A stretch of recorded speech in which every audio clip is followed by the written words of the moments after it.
Exploring topics big and small with fun and insight. It's the Tom Shillue Show.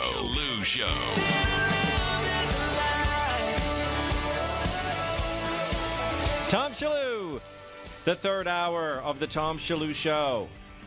Joining us now, Kat Timpf and Joe DeVito. Hello, everyone. Hi.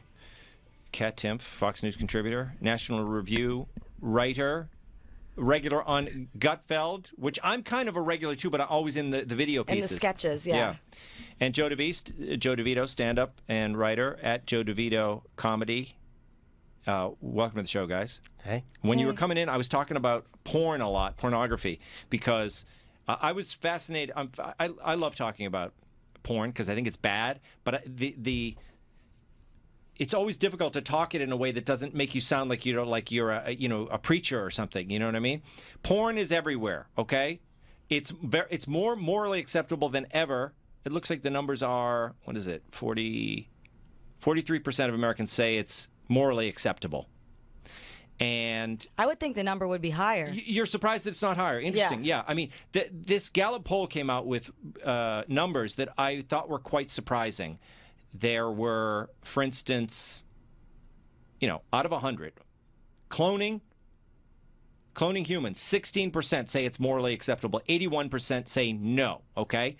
Suicide, 20% morally acceptable. 75% Who are say those not. people? Yeah. And, I heard you talking about this, and I wondered, how do they define morally? That's the question. Yeah, what are morals? I think they just ask it. They say, is this morally acceptable? And people say yes or no. But do you think that the answers are skewed because people are scared of the word moral? I think there's a little of that. They don't want to sound like squares. Yeah. They don't want to sound like, well, I don't want to judge anybody, but that's part of going through life is you have to make judgments. Some things are better than others just because they're more practical or because they have a higher yield of goodness. Yeah. So to say you can't judge anything is stupid. I think that sounds to me like people who were... You combine that idea they don't want to sound like they're oppressive or they're on the side of the narcs and the crybabies, but I think also they want to look at what they'll allow and then retrofit it to say, I guess this is moral because this is what I allow. Yeah. It's not the other way around. They look at what they do. Yeah. I always felt like values, when people talk about values, a value is something that, if you want to define it, I say, look at someone you disagree with and dislike. Do you still think that applies to them? If it does, you have a value. If you don't, you don't have a value. So if people say they value free speech, but only for people who agree with them, then they don't value free speech. Yeah. You have to value it for the person who disagrees with you. And I think in this case, they're saying, well, these are things that I do, so I guess I value them. What is, Kat, we have... Trump is president. Most Republicans say they don't look at him as a moral leader. I wonder if the moral issue if that ship has sailed. When I was coming along in the 80s and the 90s, when I was learning about politics, that was the one thing that everybody agreed on, that the Republicans were the moral, they Not anymore. No, they're not. Not anymore. Yeah. Yeah, and you know what? I've never cared. I don't really care what a president or politician does in their personal life. That's not really why I would or would not vote for anyone. Just back to that study, though, I think that way more than, 43% of people are okay with porn. Yeah. I think so. I think that people just didn't want to admit it. You think it's much higher. Now, what do you think about porn? Because I love talking about this with men and women, because I think that it's almost impossible for women to, women and men don't understand each other anyway, but I don't know if they know what, do you think it's bad for guys to look at porn? Sure, but I think that they all do. You do? Mm-hmm. Do women realize what, how porn takes over a guy's brain? I don't know if they... The only way to get women to understand what it's like is to start injecting them with testosterone. I'm serious about that. Well, because I've seen it's been done. You know? And it makes them into the horny animals that we are. Yeah. So don't they seem silly when you look at porn? When you look at the things that men come up with to look at, don't you look at it and say, "Boy, men are just really ridiculous." Yeah, it is ridiculous. It's ridiculous, right? Yeah. But then again, it's not ridiculous, is it, Joe? Because it's taking men to their extreme. That men's imagery to its extreme. I'd say it's not just ridiculous. I'd say it's annoying.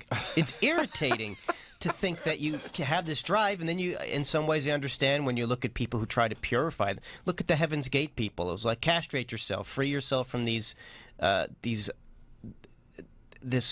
lust that's distracting you. So you think castration is morally acceptable? Well, no, they Yeah, were. I didn't even know that was on the table. I think But they that were on the taking survey? it to the extreme. The Heaven's Gate people. So when I looked at what they were saying and everything like that, they wanted to be. They were just an extreme version of people who, aesthetic people, or monks. I've I know monks. I know what they do. They live a life of. Deprivation. They deprive themselves of things because they believe it brings them closer to being holy. Okay, that's what they were trying to do. But it frees you from the attach. I just realized that not only did I just bring up Heaven's Gate, I am also wearing brand new Nikes today. Oh, yeah, I really am. Right. I can understand that the idea of. And I think you saw it again with that Marshall Applewhite, who was the leader of that group. He was someone who clearly was a repressed homosexual. So he was repressing his sexual energies, but it had to come out in some other way. And it comes out in a lot of bad behaviors if you don't acknowledge that. Now, does that mean you have to live your life as a pig? No, I think that's what separates us from animals. We do have our animal drives. You have to acknowledge them. But if you're a higher being, you learn how to manage them. Interesting. I think there's porn has become such a thing. Like with what was that movie with Marky Mark? You remember the one, right? Boogie Nights. Boogie Nights. Yeah, Boogie Nights. Yeah. I'm scrolling through the Marky Mark film. I was trying to remember the name of it. Was it Ted 2? We romanticize, porn, like all the era of porn. We didn't romanticize it. Do you not know what happens at the end of Boogie Nights? Yeah. Doesn't work out well. I know, but it does. I think I'm quite embarrassed by movies. Like, I go to movies, and I don't know if I'm alone on this. I talk about this a lot, but I just think it's quite ridiculous that people are always stripping off their clothes and having sex in movies. And I'm not talking about porn. I'm talking about in every movie. Do you think there's too much of it, Kat, or am I like a weird moralist?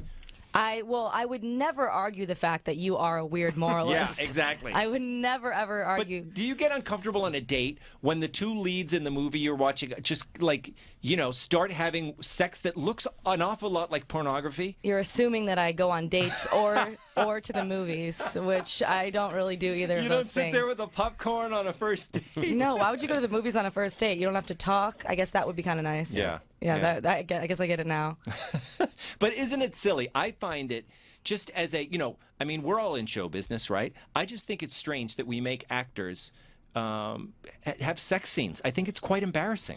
Yeah, if it doesn't have anything to do with the plot, I think it rarely kind does. Of strange, but I think they say, well, we've got this R rating. Let's get some nudity in here. Yeah. Where we are going to need that because people will expect that. Yeah. I would agree with you as someone who who employs pornography. I don't want to say I'm a fan of it, but I can see how.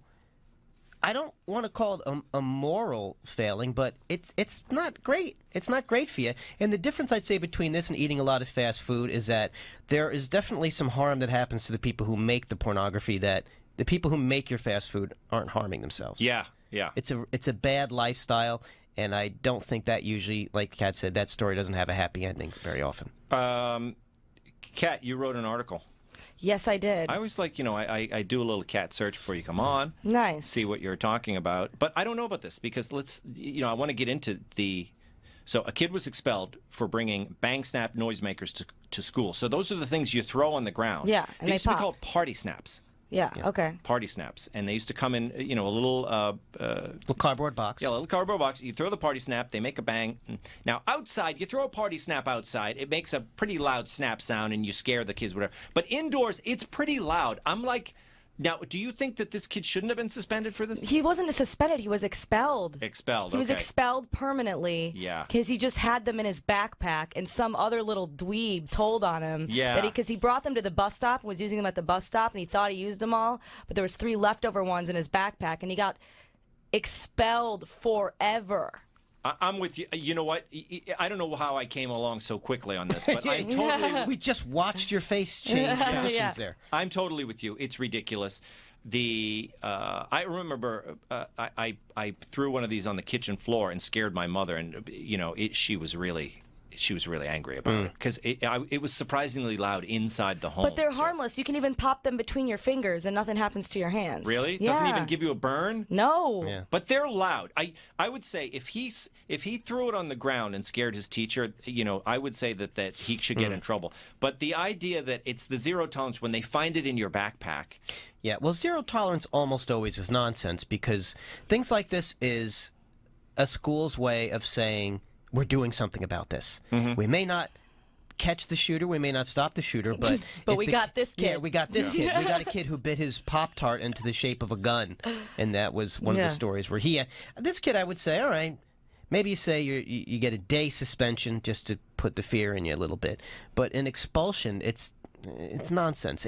Again, if he'd come in and started throwing them and causing commotion, that's a different story. They were just in his backpack. Just in his backpack. And some little dweeb told the principal. Squealer. This little 10-year-old squealer was like, "Boy, there's a guy at the bus stop. Come on." Do you want to beat him up, Kat? I do. I think that he deserves it. You can't. No snitches get stitches. I don't care if you're 10 years old or not. Yeah, it's true. But I bet now he's got.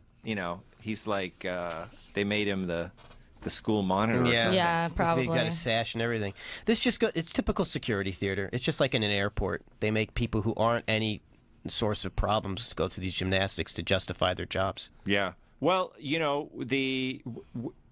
are the wrong solutions? Here's one. I agree with David Hogue. Remember he was against the clear backpacks? Yeah. I think that's embarrassing too.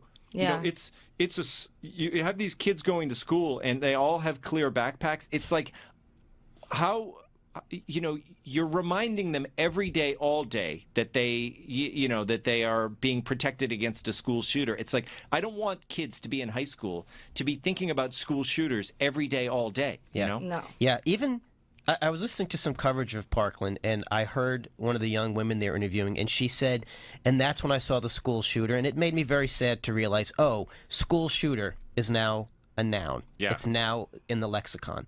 Yeah. The clear backpacks is nonsense because how do you get around that? Well, I guess you take a picture of something and you put it against, I hate to give you a way to get around that, but you put it in that makes it look like it's the stuff in your backpack. Oh, that's something. You just put a fake veneer. So, it's like the T-shirt that's a tuxedo. Or if you have a gun, who's going to stop you? Like if you have a gun in your non-clear backpack, you have a gun. Right. Or, the gun in the clear back, you say, hey, look, I see through your backpack and there's a gun in there. And then, it's kind of too late. It's kind of too late. Why not clear clothing? Why not? It's just, it's an absurd ritual that doesn't solve the problems. Yeah. As usual, here's our number, 833-852-4866. I'm here with Kat Timpf and Joe DeVito. My name happens to be Tom Shillue. We'll be right back. Become a Shillue-natic. Call Tom Shillue now. 833-852-4866.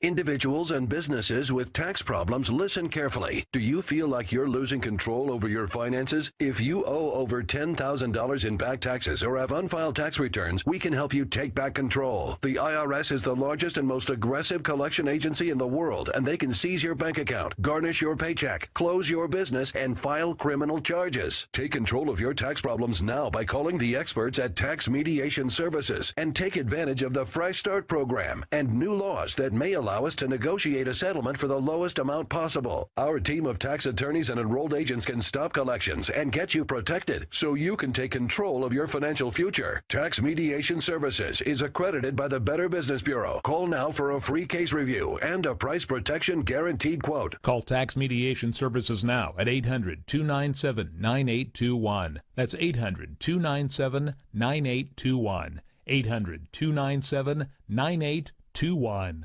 Tom Shillue here with a question. When do you want to start paying less interest on your credit card debt? How about today? Yeah, today, with a credit card consolidation loan from Lightstream. You get a credit card consolidation loan with an APR of 5.49% with autopay. Now, you could save thousands of dollars of interest. Just think about it. Application is 100% online. It's easy. I've been to the website. You can go today and check it out. You can even get your funds as soon as today. Now, I've got a special web address for you, and it's the only way to get this discount. Go to lightstream.com/Tom Shill. That's right, S-H-I-L-L. Yeah, that's the beginning of my last name. Lightstream.com/shill. LIGHTSTREAM.com/shill. Subject to credit approval. Rate includes 0.50% autopay discount. Available only when you select autopay prior to loan funding. Terms and conditions apply and offers are subject to change without notice. Visit Lightstream.com for important information about limits on Lightstream loans and same-day funding. This is Fox on Justice. Chris Farley was a gifted comic actor. Oh, son of a Saturday Night alum with a number of hit films. I'm a maniac on the floor. That's from Tommy Boy. Part of Farley's comic appeal was due to his manic energy and his weight, around 400 pounds. I can actually hear you getting fatter. He died of a drug overdose in 1997. Chris Farley's family just filed a lawsuit against a bicycle maker. Holy shnikes. Why? Because Trek Bicycle is out with a new line of bikes with big fat tires. They named the bikes Farley. What'd you do? The family is asking for $10 million in damages. That's gonna leave a mark. Saying Trek is treading on Chris Farley's fat guy image to make a profit. The suit was filed in Madison, Wisconsin, where Farley was born, and about 30 miles from Waterloo, where Trek is based. We don't take No for an answer. No. Okie dokie. With Fox on Justice, Hank Weinblum, Fox News. Now, from the historical audio archives of Fox News Talk. Joe DiMaggio was named the greatest living player in a 1969 poll of sports writers. He took the great American pastime of baseball to new heights during his career and defined the term sports hero in the 40s and 50s. Joltin' Joe was known for the power of his batting. After World War II, he became a national hero, and even people who didn't like the New York Yankees liked Joe. He announced his retirement in 1952. I said last spring, I thought this would be my last year. I wish I could have had a better year, but even if I had hit 350, this would have been my last year for me anyway. You all know I've had my share of injuries and setbacks during my career. In recent years, these have been too frequent to laugh for. When baseball is no longer fun, it's no longer a game. And so, I've played my last game of ball. Stay tuned to hear more history as it unfolds before your ears. It's the audio archives of Fox News Talk.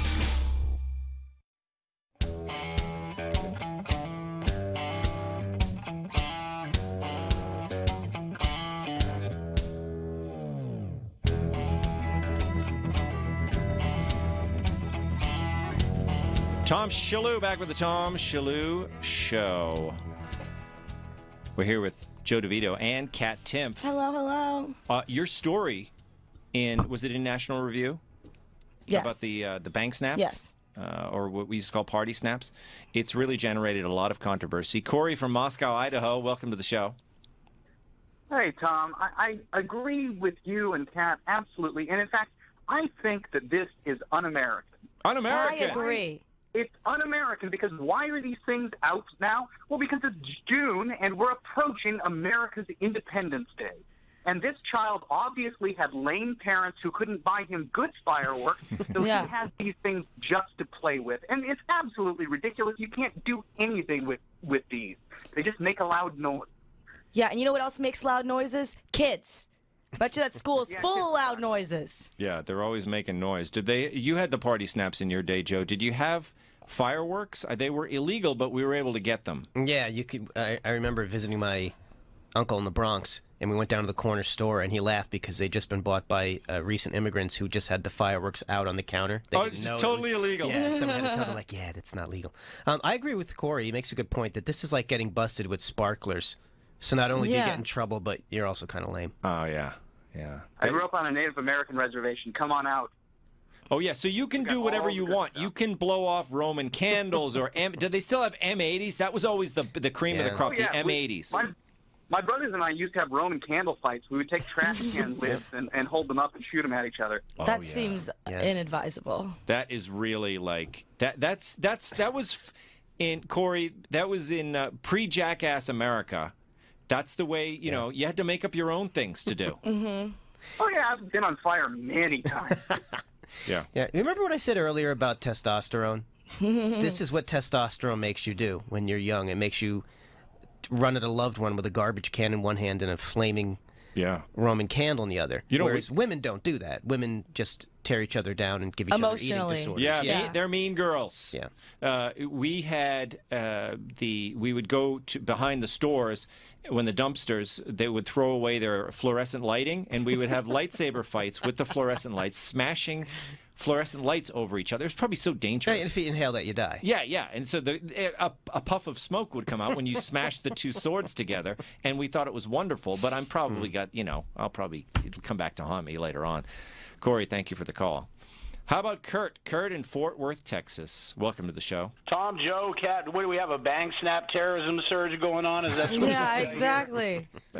They could, they could be used. They could create a distraction, Kurt. It's a distraction. It's a setup. It's a trap. You're right, Tom. No, I don't think so. When I was a kid, we had these things called cigarette loads, and you'd put it in the end of a cigarette. Every morning, my mom would come down and turn on a gas stove and light a cigarette, and my sister and I'd be sitting there eating our cereal or whatever, getting ready to go to school. And my mom came down one morning, and she lit it up, and it went bang, and tobacco all over her face. Funniest thing you ever saw in your life. Oh, my gosh. Were you grounded? No, she just got mad and said go to school. Oh, man. Did you get I was grounded for much less. Did you get it from that back page? Horrible. That back page of the comic books where you could order the X-ray? Yeah. Yeah, it was that, the $5 bill changer, the gum that tasted like pepper. And, of course, the X-ray glasses so you could see through clothes, right, Kurt? You could use the X-ray glasses and look through the door as your mom's chewing pepper gum.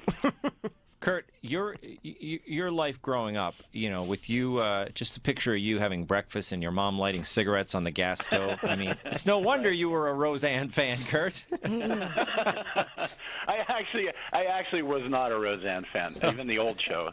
The new one, what did everybody? This is a good question, Tom. Why does everybody think that new show is a conservative show? I could walk into any house in this town I live in, and you might find one house that was like that. I mean, you got the kids are all living back home. Maybe one's back home, but all of them. And then and DJ's got an African American wife. That's fine. Okay, that might happen in one house, one instance of that in one house.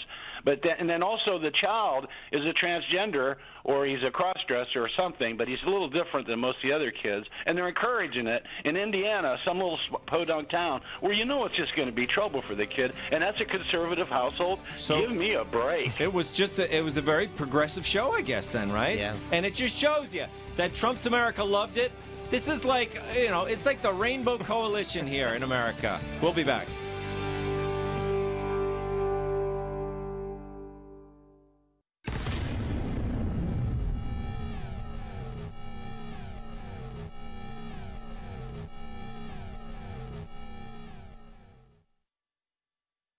Conservative, quirky Tom Shillue. 2 years before he got confirmed at the CIA, he had voted for a communist. These guys are all national jokes. I don't respect any of them. Michael Caputo says these guys are going to be in orange jumpsuits. I agree with him, but you need to have an investigation. No IG report. That's not going to cut it. Am I right? I'm finally over to the side with the crazies, guys. Tom Shillue. Weekdays at 3 p.m. East, noon West. Or get the podcast at TomShillueShow.com. Peekaboo, peekaboo, smile. Smile, buddy. Come on, smile. Fox News Radio, I'm Rich Dennison. A federal judge today ruling the Trump administration can't block federal grants to Philadelphia over its actions handling illegal immigrants as a so-called sanctuary city. Mayor Jim Kenney says he's pleased with the ruling. It is, most of all, a ruling that reminds everyone of why this city and this country exist. To give safe haven and hope to those who flee tyranny, oppression, and poverty in other parts of the world. The White House wants to withhold federal funds from cities which don't fully cooperate with immigration officials. The Hawaii National Guard's been activated to provide support in the areas affected by the continuing lava flows from the Kilauea volcano. They have special protective equipment that allows them to get a little bit closer than the typical soldier would be required to. Command Sergeant Major Elvis Shaven, several hundred homes were destroyed this week by those lava flows. Fox News, we report, you decide. Man man that God made him that way. A Vatican spokesperson would neither confirm nor deny the Pope's words, but religious leaders have been weighing in on the issue, trying to discern what the Holy Father actually meant. Was he making a theological statement that God just loves everyone, or was he changing church doctrine on the issue of homosexuality? Dr. Robert Royal, editor-in-chief of thecatholicthing.org. I think was speaking in a pastoral way, but he could not possibly have been affirming a change in the teaching of the Catholic faith. The Pope's words were interpreted through a conversation with a young man who had been abused by a priest. Christopher Hale, a former Obama faith team member, says Pope Francis is always about emphasizing the good in people and accepting everyone. We see time and again that this is a Pope that has different emphases than his predecessor. We need to know that God loves each and every person, no matter our sexual orientation or gender identity. For Fox on Faith, Lauren Green, Fox News. Hi, I'm Layla Ali. I might be undefeated in professional boxing, but there's one problem even I can't fight alone: childhood hunger. Over 17 million kids in America may not know where their next meal is coming from. That's 1 in 5 children. Yet billions of pounds of surplus food produced right here in America just get thrown out every year. That's more than enough to feed every last hungry child. That's why the Feeding America nationwide network of food banks gathers surplus food and gets it to hungry kids before it goes to waste. But they can't do it without your help. Join me in supporting Feeding America and your local food bank by going to feedingamerica.org. Together we can knock out hunger. Together we're Feeding America. To help solve hunger in your community and to find your local food bank, visit feedingamerica.org. Brought to you by Feeding America and the Ad Council. This is Fox on Justice. Matthew Charles is in prison again. The 51-year-old from Nashville has spent a good portion of his life behind bars. There was a domestic abuse charge in the 1980s and a 1996 conviction and 35-year sentence for selling crack to an undercover cop. During that time in prison, Charles stayed out of trouble. He organized Bible study classes, taught other inmates to read, and became a law clerk. 21 years into his sentence in 2016, Charles was released. He got a job, he became a grandfather, and reconnected with his family and friends. However, this year, a federal court ruled the release was a mistake, a technical error, and Matthew Charles had to go back to prison for 10 more years. Now there's a move driven by activists and commentators from both the liberal and conservative sides of the political spectrum to right what they see as a wrong. There's even an effort to get President Trump to commute the sentence and set Matthew Charles free again. With Fox on Justice, Hank Weinblum, Fox News. 9,997. No. Suppose Thomas Edison had given up. 9,998. But his failures only led him to the next idea. 9,999. Picture Times Square, dim. Las Vegas, dark. Your home, black. Picture no electric light. 10,000. Come on. Optimism. Pass it on. From the Foundation for a Better Life at values.com.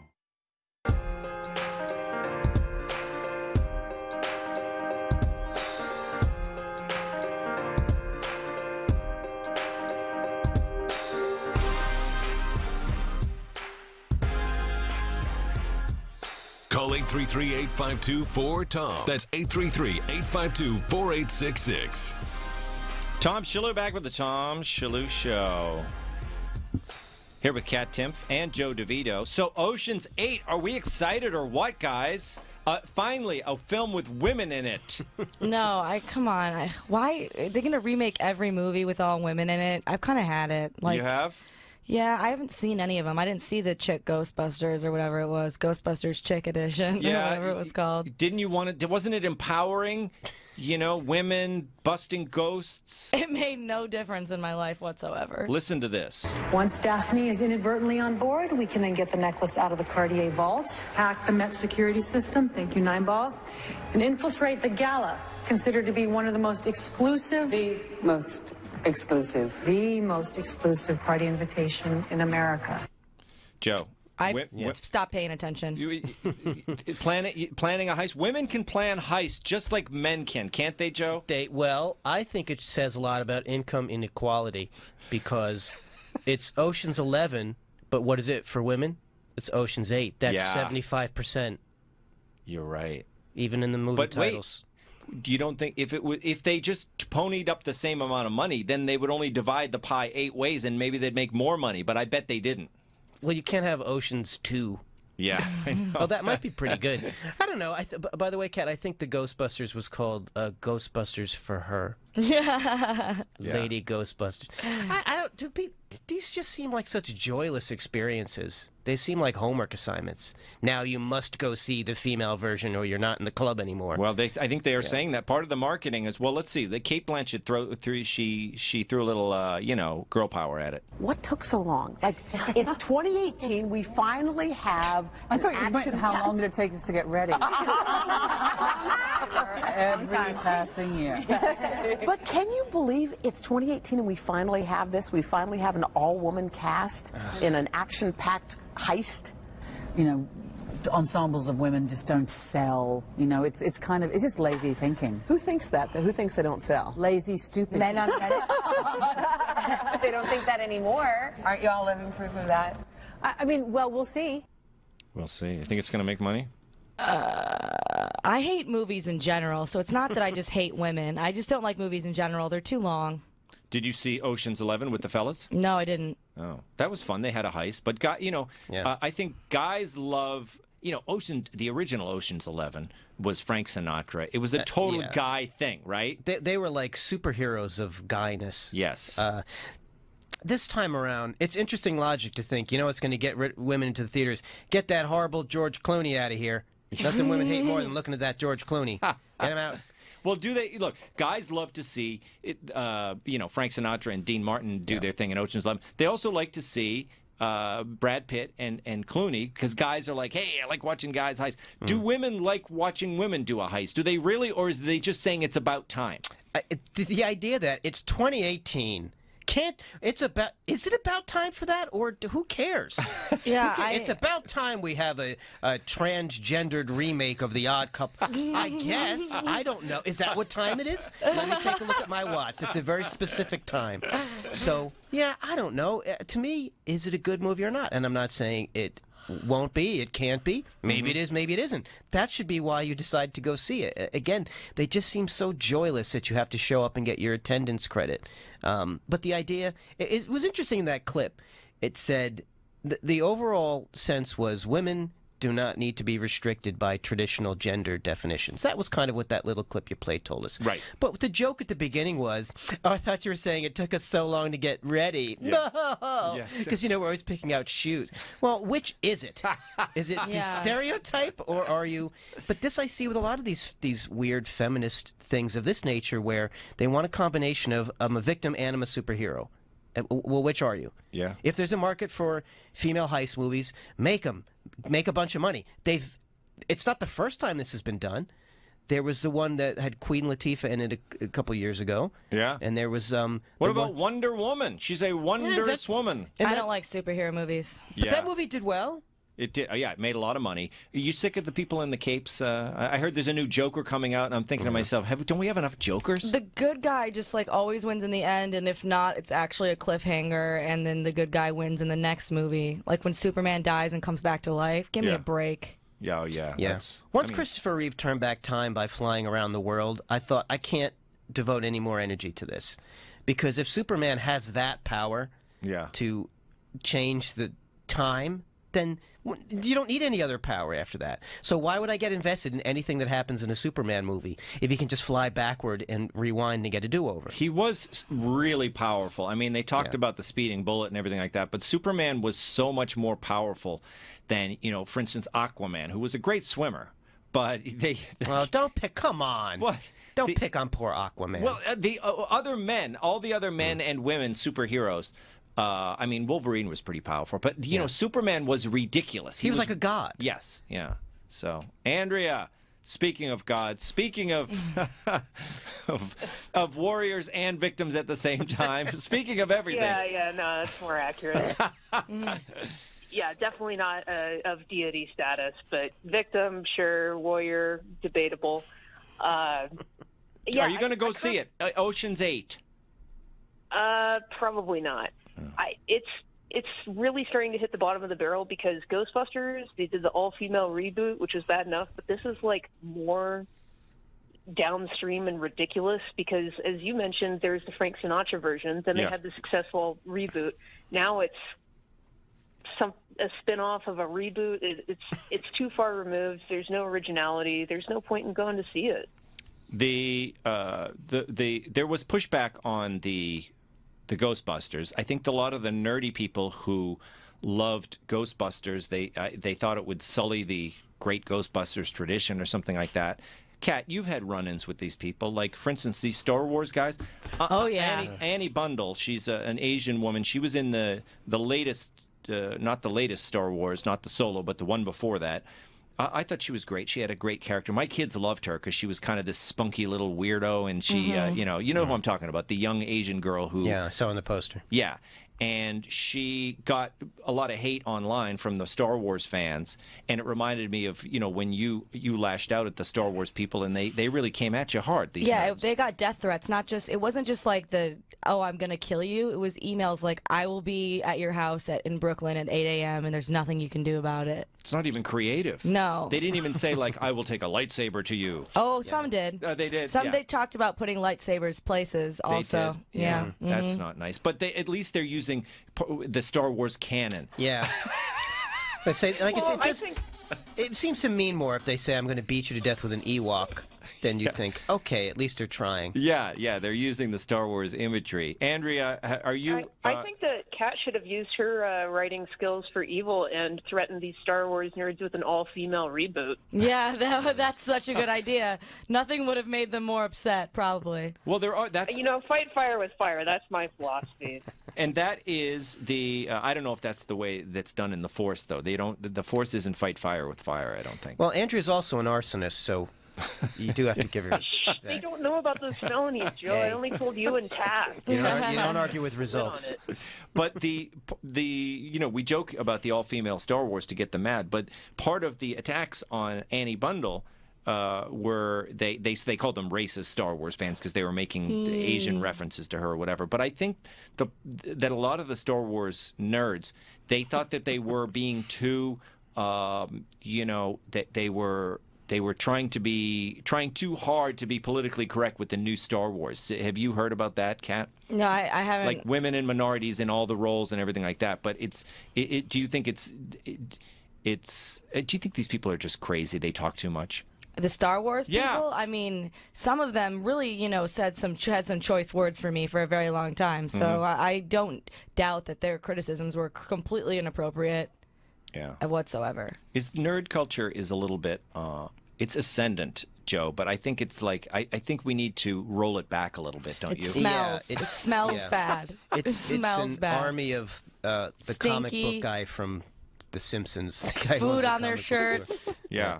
Yeah, well, here's what I think about Star Wars. It's a movie for children that I saw when I was a child, and I enjoyed it at the time. I am now an adult, so I no longer feel the need to have strong opinions on the movie as if it's talking about real people. That's where the fanboys start to lose normal people. That you can have an opinion on it artistically. I thought this was better when Yoda did this, a good quote, a good action scene. But when you start to talk about it as if it's actual events, an actual historical record, that is when you start to head into problem territory. Like when Joe with his reasonable Star Wars conversation, he's out at a diner, hey, it was good when Yoda did this, it was better when someone did this. I've still never seen it, and I never will. I will, mark my words, I will die without ever having seen Star Wars. See, now they're going to say that right before they kill you, they're going to make me watch it. And they make you, the last face you'll see will be Jar Jar Binks, like even the ones that they hate. I don't even know who that is. You're so lucky. I know. How about this? Speaking of women being shut out, there was a panel. Variety had a panel. It was called the Writers' Room, and when the people they do these live panels, and audiences come to see them. They had a writers' panel. And there was only one woman out of how many was it? There were two different panels. There was a drama one and a comedy one, and there was a woman on the comedy one, but the drama one had 5 guys on it, and then the comedy one had 4 guys and 1 woman. Oh boy, did people get upset! there are such a thing as female showrunners. Hey, Variety, talk about exclusion, whatever. So everyone's very mad at them. Kathy Griffin took her anger to the internet, and then Variety apologized, and they said, we're dropping some of the guys, we're going to add some women. So they Those poor dudes, though. yeah, Sorry. although no, they volunteered. The guys on the panel, believe me, because it was guys like Judd Apatow and stuff like that. So they no surprise, they tweeted out. They said, "I'm stepping down in order to have more representation." So that's actually White knights deserve to. yeah. But I think that's the only move to make. If you're that guy, is to get out of there before they kick you off. Yes, it's to say, no, you can't fire me. I quit. Yeah. But in a very strange way of saying it. Yeah, I don't know. I don't know why people think we have to have complete balance for everything. It would be different if it was a panel where you had one woman and 600 guys. Mm-hmm. That would be a very large panel, many tables. Yeah. Where are the other women coming from? What other shows? Why were they passed over in the first place? I don't know, but they had lists of people. They gave all the different suggestions. Oh, so-and-so writes for this, and so-and-so writes for this. Why didn't you have them? I mean, to tell you the truth, you know that if Variety did a panel, they probably searched for them, and they it's a matter of availability. Yeah. And they probably thought But in this day and age, What's the breakdown of the average writer's room? Yeah, in this day and age, you should not hire dudes for anything. Well, that's it. And most writers' rooms are mostly guys. That's... it's something that people, they say, well, we're trying to address it at all times or whatever. But is it that big of a problem? Andrea, if you showed up for a panel and there weren't any women on the panel, would you think that they had nothing to say to you? I'm really not that observant. I don't think I'd notice. I don't think I would notice either. That's exactly what I thought. I don't think I would notice for 2 seconds. Yeah, yeah. Because I'm so used to seeing men everywhere. Because no, I'm kidding. I don't think I would notice. Andrea, thank you for the call. Zach in Pittsburgh, Pennsylvania. I imagine you're going to say something politically incorrect. Well, I just want to know, where did Variety find a funny woman? Oh, there it is. I knew he was going to be. Who's the woman that was on the panel? I'm sure she's hilarious. And Zach, Bonnie McFarlane, so hilarious. She tweeted out, she said she supports the outrage, or essentially she didn't say that, but she basically said, yeah, it's time to hire, who cares? She said, who cares about the panels? It's time to hire more female writers. Would you agree with that, Zach? Well, I mean, she's got to keep up her comedy career and still be able to be on Fox News, so she just has to say things like that. Yeah. I'm a stickler for hire the best. I would agree with that. Yeah, I agree with that too. Just hire the best. And do you think I'll give you this. When I was throwing my local shows, I would do this. I always made sure there was a female comic on the bill. I wouldn't take anyone. They had to be good. But it's because, you know what, I grew up on Joan Rivers, and I consider Lisa Lampanelli a personal hero, so it was a bit of a pay-it-forward thing, not an affirmative action thing.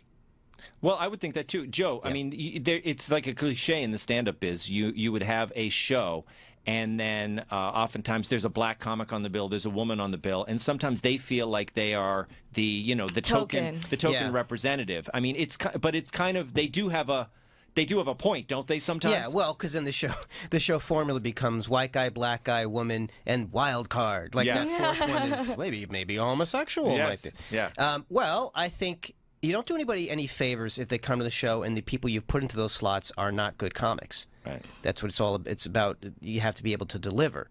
Yeah, I know whenever I would put a show together, I would try to get a balance of everyone because I wanted to hear the different perspectives. But I would never put on a show where you have people whose acts are the same back to back. It doesn't matter if it's a woman or a guy. You don't put two deadpan people after each other. You don't put two high energy people together. You pick them because the way they do comedy is good. Yeah. So I don't think anybody benefits if you say, well, but we had a woman on the show. To me, when I see those all-female lineups, some of them strike me as they should call the show Pretty Funny for a Girl. Because what they're arguing is that these comics were not good enough to be on the regular show, so now we have to put them in our own private little ghetto of a show. I bet there's a show called that, right? Probably somewhere. Yeah, I agree. I think that it should just be the best person gets the job in any situation. I really do. Yeah, and just so you know that Joe is not a sexist, what's the name of your new album? My new album's called Three's Comedy, and it is myself with 2 other female comics. 2 women? Yeah. And 1 guy? Is that even allowed? Craziness. It is craziness, and I'm in the front of the... No. Yeah. It's to me, these things, it's like if there are more women who want to do stand-up, and it seems like there are more than there used to be, and there's more opportunities. I say great, because the more people doing something means there may be more people who are good at it, who can rise to the top. There we go. Zach, thanks for the call. We'll take a break here. We'll be right back on the Tom Shillue Show. You're listening to Tom Shillue. My God, he sounded like Trump. Tom Shillue.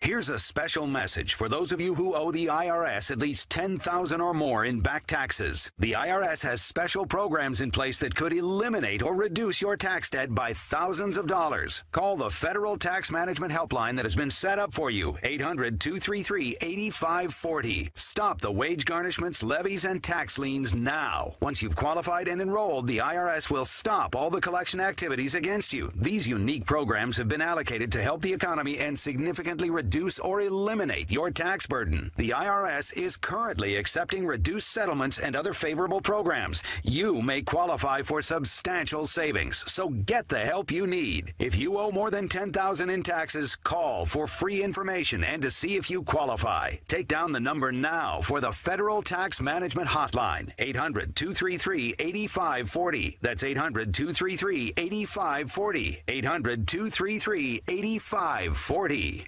Do you have an idea for an invention or new product? Do you think companies would be interested in your idea? Do you want to try to get a patent? Then call InventHelp now. InventHelp keeps your idea confidential and explains every step of the invention process. We create professional materials representing your idea and submit it to companies who are looking for new ideas. We have more than 9,000 companies who've agreed to review ideas in confidence. If a company shows interest in manufacturing your invention, we can negotiate on your behalf. We have helped over 10,000 clients receive patents. We also offer services including 3D modeling and animation demonstrating your idea, prototyping services, and we use state-of-the-art technology to show InventHelp client ideas to additional companies. Join the thousands of people just like you who chose InventHelp to pursue their idea. We are experienced. We are working for you. We are InventHelp. Call us for free information at 1-800-545-0785. That's 1-800-545-0785. Again, 1-800-545-0785. Now, from the historical audio archives of Fox News Talk. On January 19th, 1989, President Ronald Reagan bid farewell to Americans in his last address as president. I've spoken of the shining city all my political life, but I don't know if I ever quite communicated what I saw when I said it. But in my mind, it was a tall, proud city built on rocks stronger than oceans, windswept, God-blessed, and teeming with people of all kinds living in harmony and peace. A city with free ports that hummed with commerce and creativity. And if there had to be city walls, the walls had doors, and the doors were open to anyone with the will and the heart to get here. That's how I saw it and see it still. Stay tuned to hear more history as it unfolds before your ears. It's the audio archives of Fox News Talk.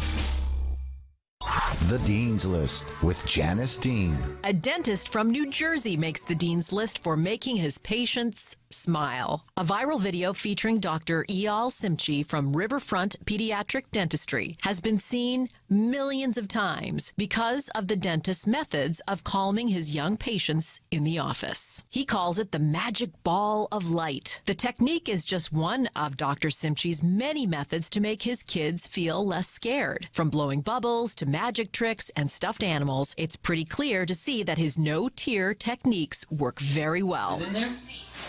Got it.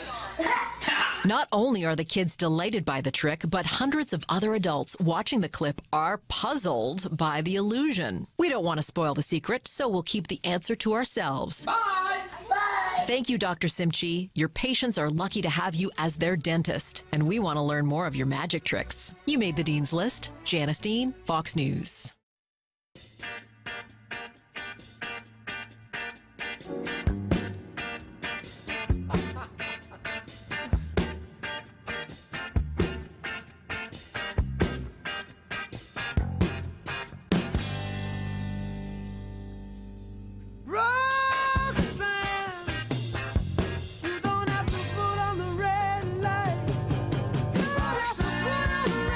Oh, yeah. Tom Shillue back with the Tom Shillue Show. Quick segment here with Kat Timpf and Joe DeVito. McDonald's, they're going to add self-order kiosks. Is this about time or what? Yeah, and you know what? First of all, I never go to McDonald's. I order it via Postmates. That's what I do. What is that? Postmates, it's an app where you can get people to bring you stuff. You can get them to go, like, to even also, like, to Duane Reade or, like, the pharmacy to bring you stuff. People bring you a Big Mac? 1,000%. Just did it on Sunday. Do they hold it to your mouth? No, but I would pay for that service as well. You know what? People are going to now, knowing that you do that, they're going to sign up to be a Postmate person just so they can meet you. It's a no great way one sees me like the Postmates guy sees me. Let me just tell you, boy, whenever I'm doing that, do I look rough. That is amazing. Postmates. Joe, do you remember the original when they had the original Urban Fetch when you could order anything online? And didn't Urban Fetch have a proprietary little device you were supposed to use because we didn't have smartphones yet? Yeah. It was like computers or that weird device that they had. Yeah. They Worked had out their own great. bag. Yeah.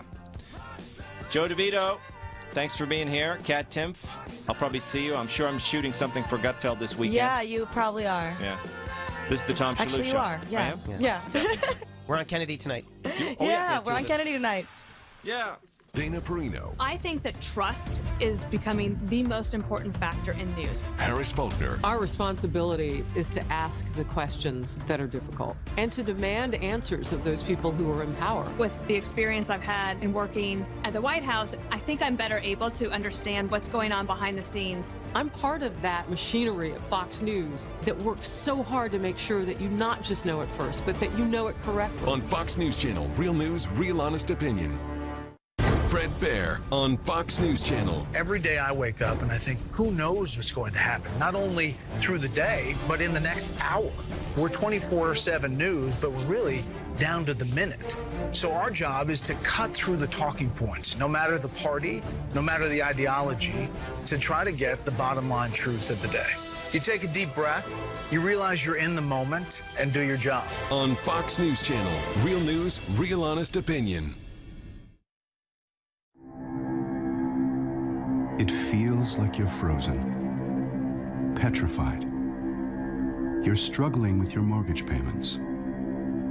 The bills begin to pile up. Not knowing what to do, you do nothing at all. And that's the worst thing you can do. Because if you take action, if you do something about your mortgage problems, you're far more likely to get the most positive outcome. Making Home Affordable is a free government program. Call 888-995-HOPE to talk one-on-one with a housing expert about the options that are right for you. Real help, real answers, right now. Call 888-995-HOPE or visit makinghomeaffordable.gov and do something about your mortgage problems. Brought to you by the U.S. Treasury, HUD, and the Ad Council.